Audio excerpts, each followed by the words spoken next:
Gold buyers, మీ కష్టాల్లో నమ్మకమైన మీ ఆత్మీయ నేస్తం.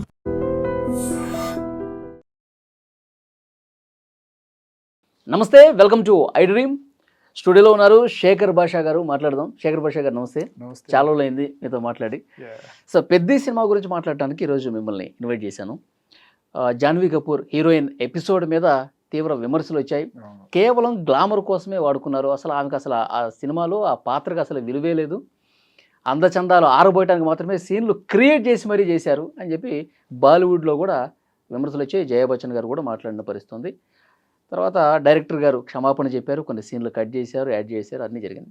ఈ ఎపిసోడ్ గురించి హీరోయిన్స్కి తగినటువంటి ప్రాధాన్యత దొరకటం లేదు, కేవలం అందాల కోసమే వాడుకుంటున్నారు అన్న దాని గురించి ఏం చెప్తారు? ఫస్ట్ ఆఫ్ ఆల్ ఒక విషయం అయితే క్లారిటీగా చెప్పాలి. చాలామంది పెద్ద మీద పోయిందని ఇలా రకరకాల మాటలు చెప్తుంటే ఇప్పుడే జస్ట్ నేను వాళ్ళ మాటలు వీళ్ళ మాటలు వద్దు, డైరెక్ట్గా చెన్నై ఎలా ఉంది, ముంబై ఎలా ఉంది, బెంగళూరు ఎలా ఉంది, హైదరాబాద్ ఎలా ఉంది, ఏం అక్కర్లా. మనం book my show app open చేసి మొత్తం చూసుకుంటే ఆక్యుపెన్సీ బట్టి అర్థమైపోద్ది. జనాలు దీన్ని రిజెక్ట్ చేశారా, యాక్సెప్ట్ చేశారు. I'm shocked. లైక్ మన హైదరాబాద్లో ఇప్పటికి ఇవాళ వెన్స్డే మనం మాట్లాడుతున్న రోజున 70 to 80% ఆక్యుపెన్సీ ఉంది. 70%. And same thing with Bengaluru, Chennai and Mumbai also. Shock నాకు. అంటే బయటకు వచ్చిన రివ్యూలు ఒక రకంగా ఉన్నాయి, లోపల కలెక్షన్లు ఒక రకంగా ఉన్నాయి. సో మేబీ కొన్నిసార్లు ఎలా అవుతుందంటే క్రిటిక్స్కి వాళ్ళకి నచ్చకపోవచ్చు, బట్ జనాలు వెళ్ళి విపరీతంగా వెరగబడి చూస్తారు. బాహుబలి రిలీజ్ అయిన కొత్తలో కూడా ఈ 3.5, 2.5 రేటింగ్ ఇచ్చిన వాళ్ళు ఉన్నారు. బట్ అది వెంటంటూ మెగా బ్లాక్ బస్టర్ కదా. అవును. ఇకపోతే ప్రస్తుతం ఉన్న విమర్శ హీరోయిన్లకి సరైన సినిమాలో వాల్యూ ఇవ్వట్లేదు అనేది.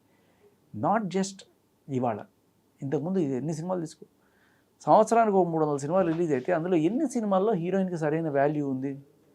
ఇవి ఈ సంవత్సరమే కాదు, నేను పుట్టిన దగ్గర నుంచి చూస్తున్నా. ఎన్నేళ్లలో ఎన్ని సినిమాలు వేళ్ల మీద లెక్క పెట్టచ్చు హీరోయిన్ ఓరియంటెడ్గా వచ్చినాయి.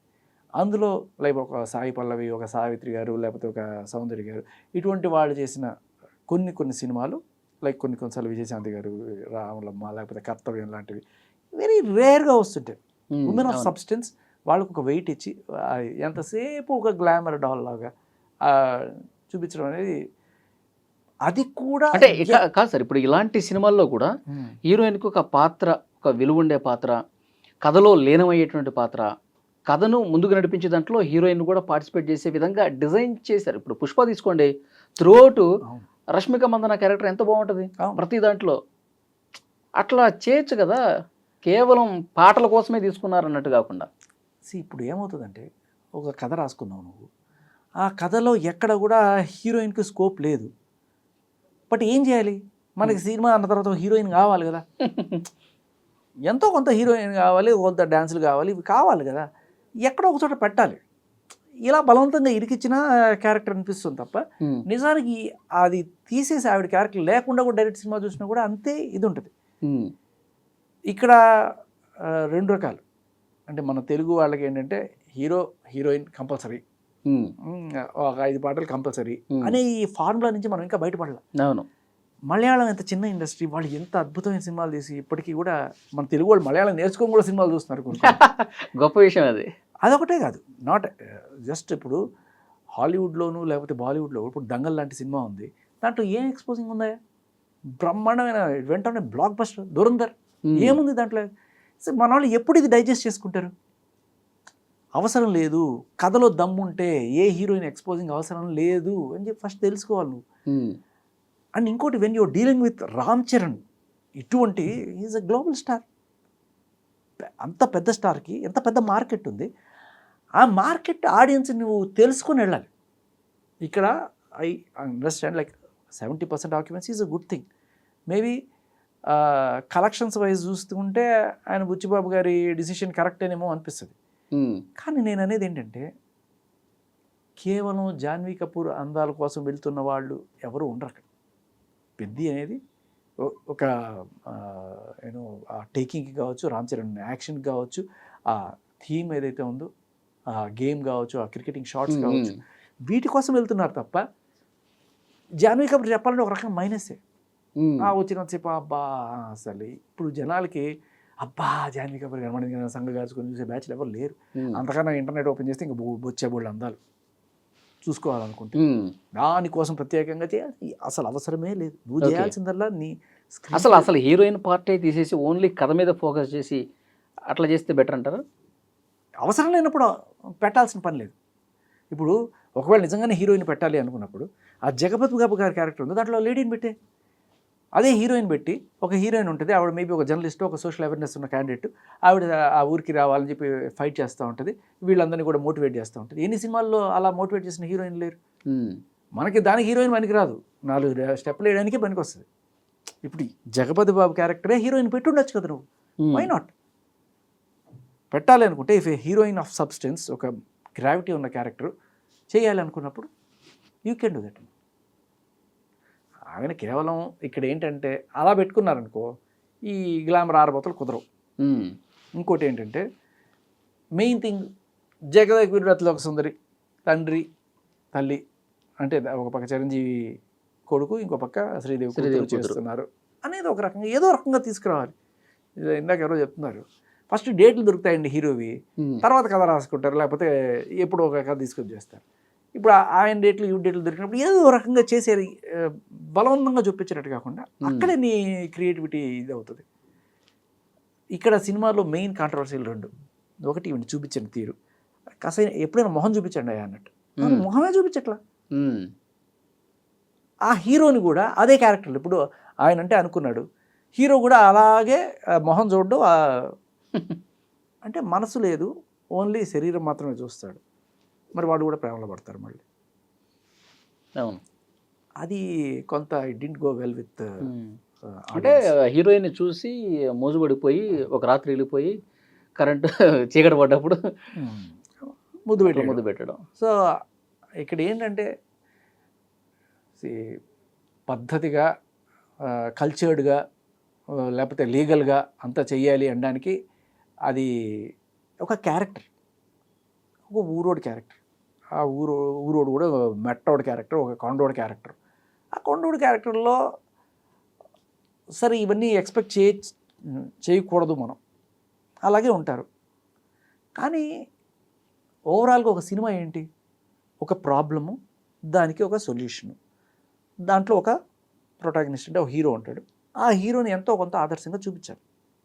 మరి ఒకవేళ నిజంగానే పుష్ప సినిమాలో ఆయన ఏంటి ఓ స్మగ్లర్, గవర్నమెంట్కి అగెనిస్ట్గానే అంతా, కానీ దాన్ని మనం యాక్సెప్ట్ చేసాం. ఎక్కడో ఒక చోట కొన్ని విలువలు అయితే మనం చూపించాల్సి వస్తుంది. ఎందుకు అంటే ఆయన ఏం చదువుకోలేదు, ఆయనకి చట్టాలు గిట్టాలు ఏం తెలియదు, సరే ఆయనకి తెలిసిందల్లా ఒకటే సర్వైవల్, అది కూడా గట్టిగా బతకాలి అనుకున్నాడు, అలా అయ్యింది. తర్వాత ఆయన దాంట్లో చేసేదే చెడ్డ పని, దాంట్లో మంచితనం ఎత్తుకోవాలి మనం. ఇక్కడ ఏంటంటే ఒక క్యారెక్టర్ లాగా చూడాలి అనుకున్నప్పుడు కొత్త వాళ్ళు అయితే ఓకే, కానీ ఒక ఎస్టాబ్లిష్డ్ హీరో ఉన్నప్పుడు we expect some decency, some moral responsibility, social responsibility. ఇక్కడ అది కొరబడింది. ఏది ఓన్లీ హీరోయిన్ ఆస్పెక్ట్, మిగతా చోట్లంతా అద్భుతం. అసలు ఊరి కోసం ఆయన ఖాళీ త్యాగం చేశాడు, ఆయన ఊరు వాళ్ళతో తూ అనిపించుకున్నాడు, చీ అనిపించుకున్నాడు, అంత దట్ ఈజ్ ఆల్ గుడ్. అవసరమే లేని హీరోయిన్ కోసం ఆయన బ్యాడ్ అయ్యాడు. ఇప్పుడు దానికి మనం ఇచ్చే జస్టిఫికేషన్ ఏంటంటే వీడు కొండోడు, వీడికి ఏం తెలియదు కాబట్టి ఇలా చేశాడు. కానీ ఇదే కొండోడు ఒలింపిక్స్కి వెళ్తాడు, పథకాలు పట్టుకొస్తాడు, ఊరికి రైలు పట్టుకొస్తాడు, ఇన్ని చేస్తాడు, ఇన్ని మంచి పనులు చేస్తాడు. ఇన్ని మంచి పనులు చేసిన మా హీరోకి ఆ ఒక్కదాన్ని మీరు యాక్సెప్ట్ చేయొచ్చు కదా అనుకోవచ్చు. ఎందుకు యాక్సెప్ట్ చేయాలి? ఇది నీ పైత్యం మా మీద రుద్దుతున్నాం, అవసరమే లేదు. నిజంగానే అంత ఆ క్యారెక్టర్కి ఒక రియలైజేషన్. సపోజ్ మన పాత సినిమాల్లో విక్టరీ వెంకటేష్ గారిది ఒకటి ఉంది, పెళ్లి చేసుకుందాం ఏదో, దాంట్లో ఆయన ఫారెన్ నుంచి వస్తాడు, ఆయనకి ఇండియా వాల్యూస్ తెలీదు, సౌందర్యాన్ని పెళ్లి చేసుకుందాం అనుకుంటారు. పెళ్లి చేసుకుందాం అనుకున్నప్పుడు ఆయన ప్రీన పబ్లిక్ 1 year ఉంటా, తర్వాత నచ్చితే ఉంటా, లేకపోతే లేదంటాడు. సో పెద్ద పవిత్ర బంధం ఏమవుతుంది, తర్వాత హీల్ రియలైజ్ కార్యేషు దాసి కరుణేష్ మంత్రి మన వాల్యూస్ ఏంటి ఇవన్నీ కూడా రియలైజ్ అవుతారు. ఆ రియలైజేషన్ చూపించినప్పుడు నువ్వు మనిషిని చెడ్డవాడిగా చూపించు, కానీ ఎక్కడో ఒక చోట మంచిగా మారకపోతే దానికి వాల్యూ లేదు. ఇక్కడ ఈ హీరో అమ్మాయిని పాటలుగా చూడడం, తర్వాత ఆవిడ ఇష్టం లేకుండానే ముద్దు పెట్టేయడం ఇంకా అత్యాచారానికి దీనికి పెద్ద గ్యాప్ ఇది లేదు చెప్పాలంటే. సో ఇదే వేరే విలన్ చేస్తే వాడిని మన హీరో వెళ్ళి కొట్టేస్తాడు, అక్కడ వాడు విలన్గా మనం చూస్తాం భలే భలే అంటాం. ఇదే హీరో అంటే హీరోకి హక్కు కదా, హీరోయిన్ ఆయన ముద్దు పెట్టుకోవచ్చు, ఏమైనా చేసేసుకోవచ్చు. అరే వాళ్ళు ఉండేది ప్రేమించుకోవడానికి మనం ముందుగానే అనుకోవాలన్నమాట. ఇటువంటివి ఒకవేళ అలాంటిది చేయాల్సి వస్తే దానికి ఒక బలమైన రీజన్ చూపించాలి. జస్ట్ లైక్ తర్వాత ఆయన ట్రాన్స్ఫర్మేషన్ చూపించాలి. నేను తప్పు, రిపెంట్ అయ్యాను, చిచ్చి నేను అలా చేసి ఉండకూడదు. అవును, అదే జగదక్ వీరుడతల సుందరిలో చిరంజీవి గారు శ్రీదేవి గారి చెంప చెళ్ళు అనిపిస్తారు. ఇటువంటి నిన్ను ఇంత మంచిదాన్ని పట్టుకుని నేను కొట్టాను అని చెప్పి ఆయన చైన్ వేసి దాని మీద ఏదో కూస్ ఆబ్జెక్ట్ ఉంటుంది, దాని మీద కొట్టి రక్తం వచ్చేట్టు చేసుకోవడానికి అయితే ఆపుతుంది. దట్ ఈస్ ఒక రియలైజేషన్. నేను ఇక్కడ కూడా జాహ్నవి ఇంత ఎదో పని చేశాను కాదండి, ఇక్కడ కూడా జాహ్నవి అది ఇతనే ముద్దు పెట్టాడని తెలిసినప్పుడు లాగా ఒకటి పీకి ఆ సాంగ్ని రీసాంగ్ చేస్తే బాగుండేదేమో. అప్పుడే దీని దెబ్బ అబ్సల్యూట్ మంచి ఐడియా ఇది. కరెక్ట్. ఇప్పుడు హీరో అనేవాడు తప్పు ఆ క్యారెక్టర్లో ఆయన అయి ఉండొచ్చు. పోయేవాడు వాల్మీకి అయ్యాడు అంటే ఏదో వేటాడే ఆయన తర్వాత ఆయనకు ఒక జ్ఞానం వచ్చి తర్వాత ఇది తప్పు అని తెలుసుకున్నాడు. అది ఎప్పుడు చేయలేదు. మళ్ళీ మనం క్షమించాం, ఆయన నెత్తిన పెట్టుకున్నాము.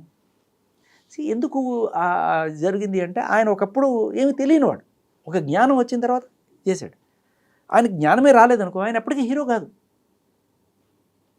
నువ్వు హీరోగా చూపిస్తాను అనుకున్నప్పుడు ఓకే, ఇనిషియల్గా వాడు సిగరెట్లు తాగని, మందు కొట్టని, లేకపోతే ఏ అమ్మాయిలతో తిరగని, ఏదో పనులన్నీ చేయని, బట్ ఒకనొక స్టేజ్లో తను రియలైజ్ ఇవన్నీ తప్పు అని అనుకున్నప్పుడే ఆయన హీరో.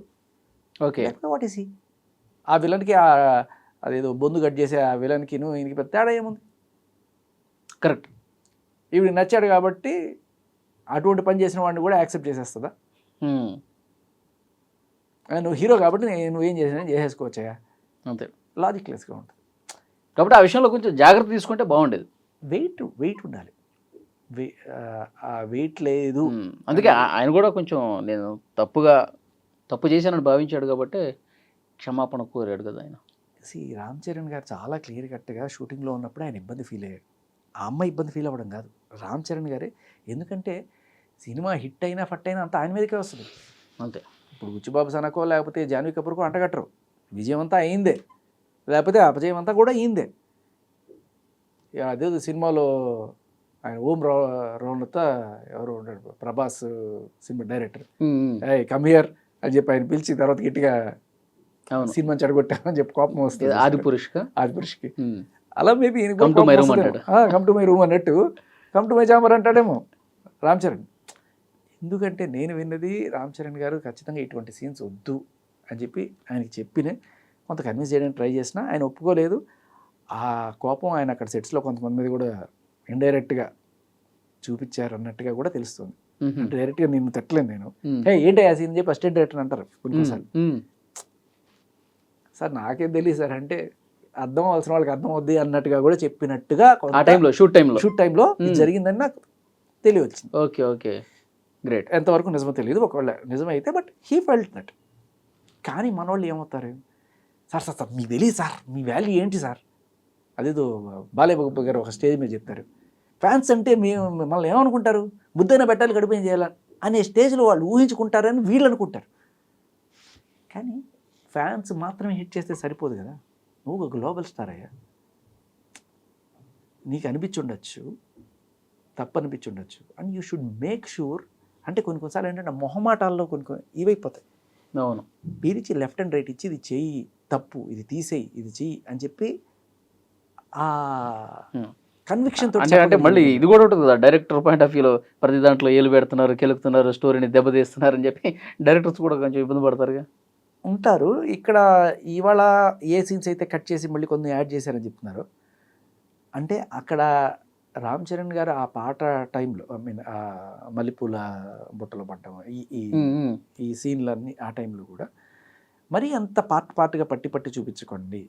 ఎందుకంటే జాన్వీ కపూర్ కూడా కొంచెం ఇబ్బంది పడుతున్నట్టుగా ఆయనతో మాట్లాడినట్టు ఆయన అది తీసుకొని he took it to the director and లేదు సార్ మారుస్తాం సార్ అని చెప్పి కొన్ని రీషూట్ చేసిన సీన్లు ఎడిటింగ్ టైంలో వచ్చినప్పుడు అవి పక్కన పెట్టి డైరెక్ట్గా ఇవే పెట్టారు. ఎందుకంటే వాళ్ళకి తెలియదులే, మనకి మసాలా కావాలి, జనాలకు మసాలా కావాలి. అరే మాకు వద్దురా, మసాలాలు కావాలంటే ఇంటర్నెట్ నిండా మసాలాలే ఉన్నాయి రా బాబు. ఓకే, ఇప్పుడు నువ్వు యూజ్ చేయి మసాలాల కోసం, ఎంతకన్నా దారుణమైన మసాలాలు ఆవిడ ఎప్పుడో ఎన్నో చూపించేసింది జాన్వీ కపూర్. డైరెక్ట్గా బికినీ ఇవి అన్నీ ఉన్నాయి. ఇప్పుడు నువ్వు కొత్తగా చూపించేది ఏం లేదు కదా. వీళ్ళందరూ రిలీజ్ అవ్వాల్సింది అదే. ఏ దంగల్ కావచ్చు, లేకపోతే పెద్ద పెద్ద దురంధర్ కావచ్చు, ఇవన్నీ ఏమి పెట్టుకుని అసలు హిట్ అయినాయి. పిచ్చి ఇంకా అదే స్టోరీ మీద ఇంకొంచెం ఆ సీన్స్ ప్లేస్ లో ఇంకేమన్నా ఎమోషనల్ సీన్స్ పెడితే ఇంకా బాగా కనెక్ట్ అయ్యావు కదా. ఒకవేళ నీకు అంతగా చూపించాలి అని ఉంటే నీ డైరెక్టర్ తెలివితేటలు ఏముండాలి అంటే ఆ కంటెక్స్ట్ క్రియేట్ చేయగలగాలి. ఆ సందర్భం నువ్వు అంత అది తప్పదు ఈ సందర్భం అనే టైంలో ఆవిడ అలా చేయాల్సి వచ్చింది అన్నట్టు చూపించు. కరెక్ట్. సో అటువంటి ఇది లేకపోతే ఇలాగే విమర్శలు పాలవుతారు.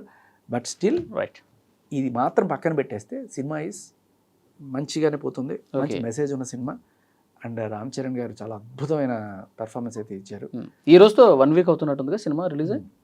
1 వీక్ అవుతుంది. బట్ నేను ఇనిషియల్గా కొన్ని రివ్యూస్ చూసినప్పుడు, అంటే నేను ఏం చేశానంటే నాట్ జస్ట్ హైదరాబాద్, చెన్నైలో ఎలా ఉంది అని చెప్పినప్పుడు కొన్ని రివ్యూస్ దే డింట్ లైక్, కొంతమంది critics. But surprisingly collections are going great. అవును, నేను ఈ తెలుగు సినిమాకి డబ్బింగ్ చేసిన సినిమాకి అక్కడ తమిళనాడులో అంత కలెక్షన్స్ ఏముంటాయిలే అని చెప్పి ఇప్పుడు నీతో ఇంటర్వ్యూ జస్ట్ ఓపెన్ చేసి చూస్తే 70% ఆక్యుపెన్సీ అంటే దట్ ఈస్ సంథింగ్. అంటే ఆయనకున్న క్రేజ్ అలాంటిది. నువ్వు దీన్ని కరెక్ట్గా యూజ్ చేసుకుంటే నెక్స్ట్ లెవెల్లో ఉండేది. ఇంకా మంచి అవకాశం. It's okay now average or above average ఉంది. But this could have been ఒక దురంధర్ టైప్లో నీకు ఛాన్స్ ఉండింది. అవును, నీకు చెప్పాలంటే ఇప్పుడు రణ్వీర్ సింగ్కి ఎంత ఉందో రామ్ చరణ్కి అంతే ఉంది, ఎన్టీఆర్కి అంతే ఉంది. వీళ్ళు ఇప్పుడు అంత విరగబడి చూడడానికి కూడా కానివ్వంటే వాళ్ళ ఇమేజ్ ఆ స్టేజ్కి వెళ్ళిపోయింది ఇప్పుడు.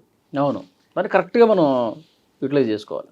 వీళ్ళు కూడా మన హీరోలు కూడా ఈ ఫ్యాన్స్ వీళ్ళు మాత్రమే నా ఆడియన్స్ అనే దీని నుంచి బయటకు వచ్చి, అరే నన్ను ప్రపంచం చూస్తుందయ్యా, మీరు నాట్ జస్ట్ వీళ్ళ కోసం కాదు, ప్రపంచం అంతా మిమ్మల్ని చూస్తుంది. Be responsible, be something extraordinary ఉండాలి సంథింగ్ సినిమాలో. అదే 4 పాటలు, అదే 4 డ్యాన్సులు అంటే ఎక్స్ట్రాడినరీ ఉంది సినిమాలో. ఖచ్చితంగా కాలేరు తీసేసుకోవడము, వెళ్ళడము, అక్కడ నాకు ఐడెంటిటీ లేదని చెప్పడం లాస్ట్ క్లైమాక్స్ బాగుంది. కానీ ఇది వచ్చి ఇది తెలుగు వాళ్ళంతా ఇంతే, ఇదే మోస, వీళ్ళకి 4 డ్యాన్సులు కావాలి, 4 పాటలు కావాలి అనే స్టేజ్లో ఈ హీరోయిన్ ట్రాక్. ఓకే, అది సో దాని నుంచి బయటపడాలి కొంతమంది, ఇండస్ట్రీ బయటపడాలి. లేకపోతే తెలుగు వాళ్ళకి మొత్తానికి చెడ్డపేరు వస్తారు. రాజమౌళి గారు లేకపోతే సుకుమార్ గారు ఇట్లాంటి వాళ్ళు తీసుకెళ్ళి ఎక్కడో పెట్టారు ప్రపంచ పటంలో మన తెలుగు ఇండస్ట్రీని. మన వాళ్ళు ఇంకా ఇదే మోసలో పోతుంటే, ఇప్పుడు మలయాళం వాళ్ళకి చిన్న చిన్న సినిమాలు కూడా బ్లాక్ బస్టర్లు అవుతున్నాయి. అవును, ఇప్పుడు దృశ్యం 3 కూడా ఏదో వచ్చేసింది. సో ఏముంది దాంట్లో ఎక్స్పోజింగ్ ఏం లేదు, జస్ట్ ప్లెయిన్ స్టోరీ, అలా చిన్న చిన్న ట్విస్ట్లు ఆ థ్రిల్స్తో పోతూ ఉంటుంది. అరే ఇవాళ రేపట్లో కథను నమ్ముకొని కథలో అనవసరమైన చేయాలి అంతే. అంతేగాని నువ్వు చికిరి సాంగ్ లేకపోతే రారా రైరా సాంగ్ ఈ సాంగ్ లేకపోయినా సరే వెళ్తుంది. But that is definitely added edition advantage.